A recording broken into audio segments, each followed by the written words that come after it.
मयूरभंज जिला रायरंगपुर उपखंड में आज बीजेपी पक्षर एक सांबादिक सम्मेलन अनुष्ठित होती मुख्य अतिथि भाव रायरंगपुर विधायक जले नायक, सारसकणा विधायक भादव हास्ता, बीजेपी राज्य साधारण संपादक नवीन राम, पश्चिम मयूरभंज जिला सभापति जुरीलाल महांत, राज्य कार्यकारिणी कृपा सिंधु महांत, जिला उपसभापति विपिन महांत, ओबीसी मोर्चा जिला सभापति विजु गोपाल गोप और बीजेपी कार्यकर्ता सामिल होते।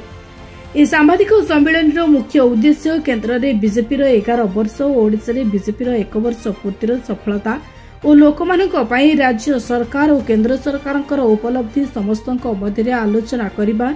शिक्षा, स्वास्थ्य और गमनागमन पई रास्ता गांव ठू सहर पर्यंत एही सरकार लोकमानकु काम करिके दैछि। एक मेंट एवं अस्थायी अस्थिर राजनैतिक वातावरण भितरु एक स्थिर एवं स्थायी सरकार गठन हेबार 11 वर्ष बीतीगला। यशस्वी प्रधानमंत्री नरेंद्र मोदी नेतृत्व में देश निजर वर्तमान एवं निजर भविष्यत को खोजी पाइबा आरंभ कला।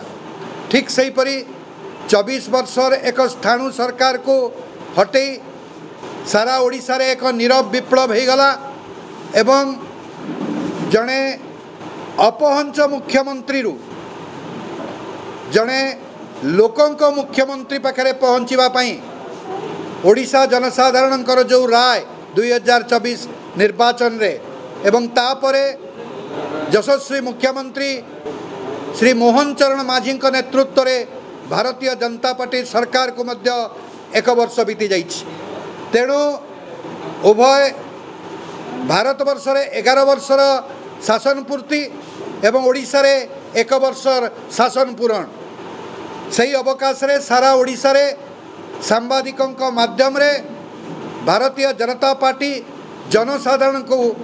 11 वर्ष एवं 1 वर्षर उपलब्धि पहुँचाइबापी जो उद्यम करुछि तार से कार्यक्रम आज एक अंश विशेष एवं आम आज 2-3टी कथा कहलु। प्रथम तो उभय सरकार को उपलब्धि एते लंबा से दीर्घ समय लगे तेणु संक्षेप रे आमे कहबाकू चाहिथिलु जे यशस्वी प्रधानमंत्री नरेंद्र मोदी शासन क्षमता को आसीबा पूर्वरु भारतवर्ष जेभली एक फ्राजाइल 5 बा अस्थिर अर्थनीति 5टी अस्थिर अर्थनीति 5टी भंगुर अर्थनीति भितर थिला ताको अतिक्रम करिकरी आज विश्वर चतुर्थ बृहत्तम अर्थनीति रे परिणत होइछि। 27 कोटी भारतीय जनता एक्सट्रीम पॉवर्टी रु ऊपर को जाइछंती एवं जीएसटी ठरू आरंभ करी 370 धारा सीएए आपणकर सिंदूर बालाकोट एवं उरी ठारू आरंभ करी जनसाधारण जो प्रकार उत्सर्गीकृत केंद्र सरकार से संपर्क में आम आज सांबादिकों सहित आलोचना कलु। ठीक सेहीपरि मुख्यमंत्री हेबार 1 वर्ष भितर 21टी निर्वाचन प्रतिश्रुति मध्यरु गोटे वर्ष रे 11टी पूरण करिबारे जेभली मुख्यमंत्री श्रीयुक्त मोहन चरण माझी सफल होइचंती ताकू मध्य आमे आलोचना कलु। महिला सशक्तिकरण पई सुभद्रा योजना हो,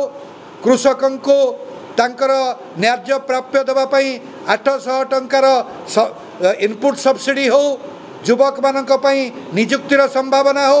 एवं 2036 मसीह रे समृद्ध ओडिशा पई 500 नियुत डॉलर ओडिशा को एक अर्थनीति रे परिणत करिबा एवं 2047 रे एक विकसित ओडिशा पई 1.5 लाख कोटी डॉलर एक अर्थनीति रे परिणत करिबा पई जो विजन डॉक्यूमेंट तैयारी चलछि से संक्रांत रे मध्य आलोचना कलु। मुख्यमंत्री